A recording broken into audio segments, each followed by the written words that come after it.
kati eno y'entambuza y'obulamu bwo mu bintu eby'enjawulo wano mu pulogulaamu Sumulula. Kali, otele ku program Sumulula machago olunaku olwo tubebaza okubeera nga ate kwemuli. Tabula Party Services babi bateekamu akasente we bali awe nansi na ku stage eyo ku masitoo osobola okuba nga oyitayo oba bakubira ku ssimu. Ate musubenga mwongerezeganya ku nsonga ez'ettaka simanyi kyo weetaaga negwe okitegeera bulungi.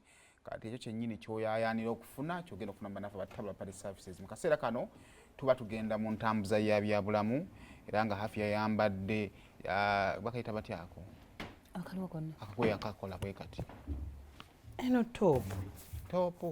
This is just a design. Kikutonto involvinga mu bintu byo osobola okuinvolvinga mu biyambe eggwanga ebyange n'obireka kakati singa ompeeza akamesi ngamba nti nyambadde bwe nti kakati simanyi na gundi leero tetuli ku byakwambala tulina ebisingako ku byokwambala saba osanga omusajja saa zino ng'ali kuweereza message ono ojjayoko noga tomanyi kiri mu ggwanga gwe kusaawa zino amasasi we gavuga tomanyi kiri mu ggwanga ale mwewala okugenda mu bufunda oyinza owulira niwe bagambira mbu kafyu oyinza owulira mayi wakwatya kafyu mu loogi ng'olingiriza nno mu kadirisa booti fuba okulaba ng'oli mu kifo ekituufu ekinnyonnyolekeka nti oli wa ku dduuka kale kakati olunaku olwaleero ng'abavubuka ab'eggwanga lino abagamba bakooye enguzi obulyake na byonna ebigenda mu maaso mu ggwanga in that n'abatukulembera nabo bakimanyi ekigenda mu maaso bawulira bakooye era nga balina demands etwogeddeko wali mu maaso wadde nga poliisi yabagambye si buli nti nno wadde olina right nti oteekeddwa right yaabwe si yankomeredde erina obukwakkulizo obugitambulirako so poliisi yeewera n'abagala okwekalakasa beewera beewererawa beewera abakenya bagenda tusekerera gofaayo kibaleke babasekerere so nabo balina gye beewerera because now with this communication toweetaaga muntu kukwata microphone ajje wano ku TV ayogere oba kusinziira gyali nti kati communication twajanguya yadda ku internet sovala nga ojja kwesanga nti abantu abamu bw'aba talabye TV like our parents down there bayinza obutamanya kigenda maaso naye abo tetubeetaaga nnyo babeereyokko mwe baani batabeetaaga I think bano kibona nti baba involvinga so kakati ate boogera ku bavubuka mama wo mwagazaaki I know kwagala kutobeka bantu ate era tugenda laba ddala abantu bulijjo bayita bavubuka oba si bavubuka badde bayita avubuka batandise okugamba mwe abavubuka so omuntu adde ajjagala emirala n'agamba bulijjo mu kulwanisa Museveni President Museveni akotokedde abavubuka ffenna abavubuka b'omulembe guno tetulina kye tufunye mu gavumenti wekyatuuse okutambula abavubuka tubasabira mirembe mugenda kweryamu kwegaana ki kye muli olunaku olwaleero kakati bambi olaba poliisi eteekeddwa era ku moto yaayo oba emulimu ogirambika omutuufu gwe twasoma okuba mu nurseries to keep law and order ate ne ssemateeka akkiriza ba citizen oba bannansi singa abeerawo obutali bumativu okulaga obutali bumativu to cite what is not going on right kakati ekiyinza okubeerawo singa enjuyi zino zombi teziwuliziganya nezitegeeragana kyenjagala okusitinga out olunaku olwaleero wetwogerera tuyinza okuba tumanyi nnyo emboozi ya Kenya because neighborhood we literally speak the same language business tuzikolera wamu baganda baffe bali wano nga sinnamanya biri waseimo nze wali ku muzigo w'ensula neighbange kyekigenda maaso kakati ekiri mu ggwanga lya Bangladesh kuva June bali mu kwekalakaasa 1,000 of people have been killed ekibeekalakasiza nno eddeeyo mu myaka gy'eddeeyo mu gy'ensanvu eyo Bangladesh eno Pakistan yakutuka ku India Bangladesh kino kifulikika ng'ekivumo mwaba kivumo abeddamu akivuma nga bantu gamulowooza kivumo kakati ne Bangladesh nayo nekutuka ku India kati mu ntalo olwo olw'okubeera nti buli omu alwanirira yeefuge waliwo a lot of people died then mulimu abalwanyi bali betuulira basaabalwanyi abasaba babaweeyo ku kantu. Kakati ebiseera bwe bamala okutukako waliwo etteeka eryajja nti buli famire oba abaana b'abalwanyi bano mu mirimu gya gavumenti bafunengako 30%. Bali abalwanyi abasooka. Abasookera ddala abaana baabwe famirizi zaabwe bwe baba basooka okufuna ebitundu 3 ku mirimu gya gavumenti. Abasigadde bano bannasoma baani mujja twala 70%. Yes, kakati as governments zize zikyuka batuuka ne babijjawo ne bagamba nebba abalwanyi famire zaabwe teziggwayo anti baana bakyazaala. So munnange ne babijjawo. Kakati gavumenti empya bweyingira mu buyinza ekikomyawo esiima abalwanyi bayinza okuba bano na oba generation ya bakanga bve musaazi baabwe bannange. Munnange we bagambye etteeka we lyakomawo avuka ne bagamba tekigenda kusoboka kati mwagala tumanyira bumanyizi. Already tewaliwo mirimu ne 70% eno yakulwanira ate kati tukyali ku balwanyi abaafedda n'obuwanga bwabwe ne buggwawo. Munaye bagenda mu kooti ya judging in favor of the government bagamba nedda bannange we should respect the fighters. Abasajja bayiwa omusaayi gwabwe 30% neddawo avuka ne bagamba kati mwe musaaga ne beeyiwa ku nguudo. Babadde balwana namu phases ne bawumulamu ne baddamu. Gavumenti ebeerowooza babamaze. Now that is something the government will not understand. Tioyinza okulowooza nti obazikiza ate ne baddamu kati balwanira mu phases. Kakati munnange naye nga phase yasookera ddala yatandika mu June nga 6. Kati wetwogera saa zino Bangladesh bali mu kafyu bw'ofuluma bakuba ku nnyama. Because babalaga nti no basobola okubagumaza ne banga ababivuddeko ne babiddamu. Kati beebake paka kuwulira bubi. Kati kino kyenkugamba nti singa ababyokwerinda tebakwatagana n'abantu bano nabo balemezaamu kyobula nga balwanidde mu phases they know what they want. Kati we batuuse bagamba nedda mutukole kyonna kye mutukola amasasi gajja kuggwamu tiyagasa ajja kuggwayo amakomera gajja kujjula until when you meet our demands. Ne bali bagamba bwe mujja kufa tujja bakaliza eggwanga lino.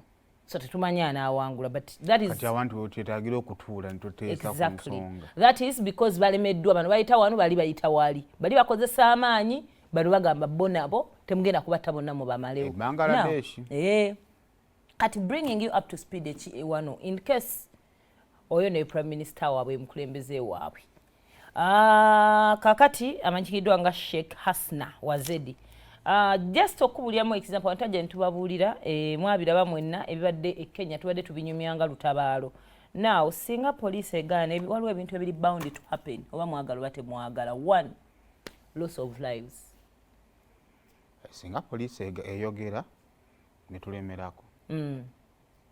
Of course wajja beerawo ensindikagano. Anti police ejja kwogera abantu balemereko nebba police kyeyogera bana abacho. Actually people don't want to listen to police. Bagala kulembeze bawe baveyo boogere. Baveyo babeko baba promising. The president yayogera ku weekend. Nabaga they will see fire. Yeah, so ebintu ebityo olumu kati olaba omuzadde wabazadde abaana mu nnyumba tata sobola okujja n'ayogeza obukambwe. Nze nsobola okubeera nga ndi kadi n'empuliriza nga sina musajja agenda kuntiyula miggo. Kubanga tamanyi kiri mitima gyaffe kati goyinza obutamuwuliza n'ogamba yanaamanya. Njukira mugana wange bamugambanga okomawo ekiro gano maka gago ne bamugunda leero n'enkya n'akomawo kiro n'oluddako n'akomawo kiro simanyi at what point we yalekerera awo naye nga nze mpulira mulumirirwako nga mono gwe bakuba atalekerawo okukomawo kiro kiki ye nga alina omutima guli omugumu tafaayo ne bamukuba n'enkyajja genda nze nga yadde saawa emu ensanga ndi mu nnyumba kwanze nga nti okunsabula. So we are different kind of people. So ojja kwogera abamu bajja wulira tebagenda wulira. But tukkiriza nti singa tewabeerawo dialogue etegeerekeka ng'eri respectful on both sides. Ti poliisi oba abyokwerinda bagenda kwogeza amaanyi ate ffenna tukimanyi twakula tutya poliisi tukimanyi ekisobola okubeerawo. These people are trained okubeera nti singa ogaana okuwuliriza anything can happen. Naye ate waliwo n'oli agamba kale ekiba kibe. Yeah? So obulamu ekyo kisoboka. Then of course ebisago abamu bajagenda some people babadde aba victim okwekalakaasa either nga takyalina magulu either they lost their properties ng'obulamu bwadda ku zero, they are traumatized, nti yejjusa olunaku olwo olwamusanga mu kibuga, yejjusa olunaku olwo ne lwe yagamba kasibewo edduuka bifo ky'okwesibira munda dduka agende eka. I'm talking about even someone who is not involved. Yejjusa olunaku olwo nti lwakya lutya n'ava ewaka bwe yeba yali nga takolera mu kibuga n'agenda mu kibuga abeeko kyasuubula. Saawa zino kikyamuluma. Many years ago, simanyi bagibadde emyaka emega naye saawa zino kikyamu affectinga, okitegeera. So ebyo byonna bw'atunuulira takyasobola tutambula engalo oba kanisa yazikuba anything, saawa zino akyejjusa. So ebyo byonna weebiri. Then people eventually lose trust okuva mu security.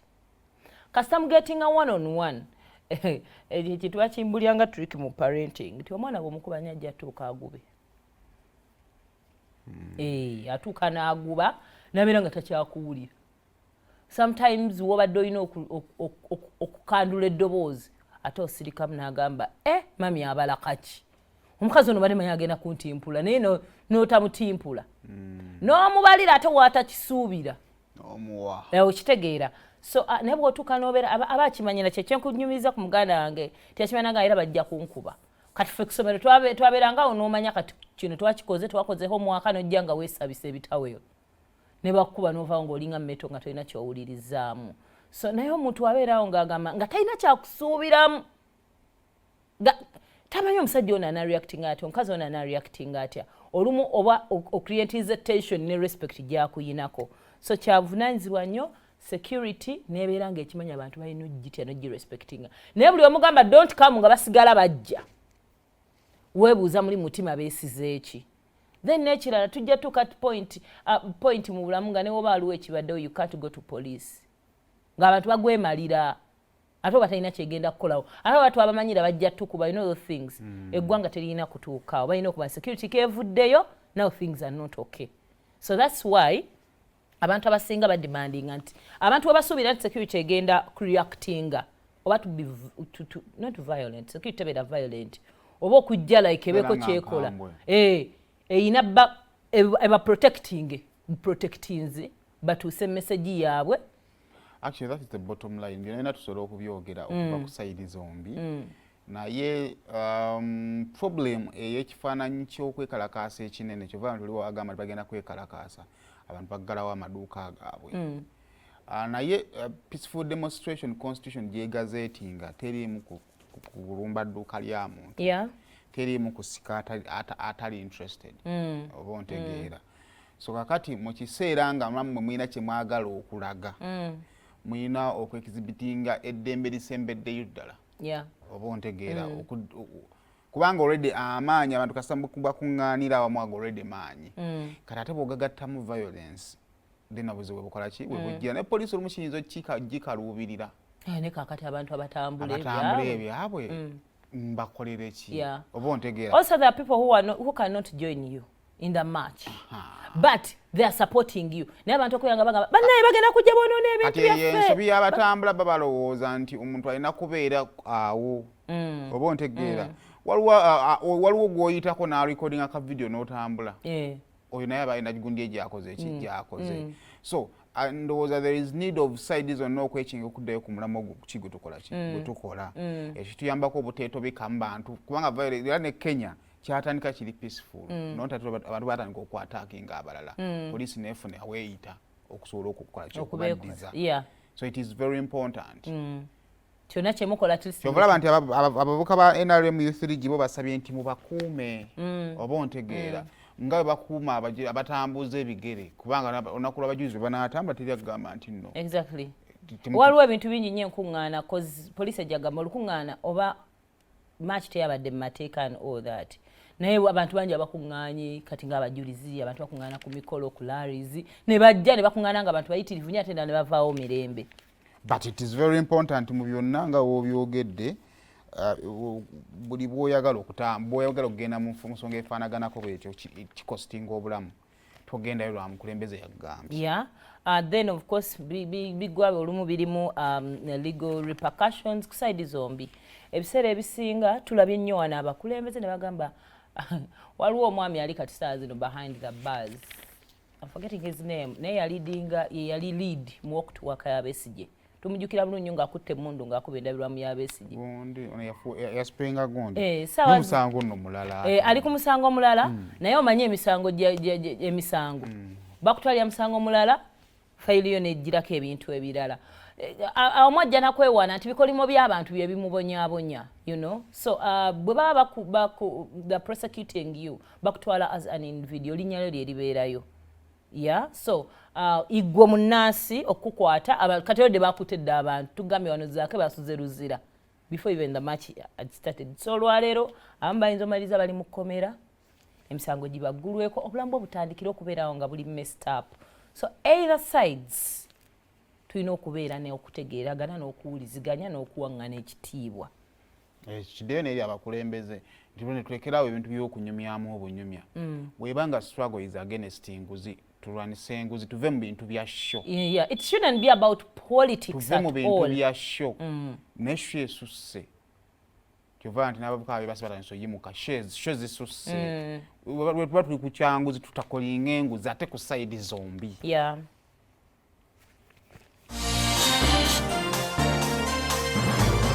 Kati eno y'entambuza y'obulamu bwo mu bintu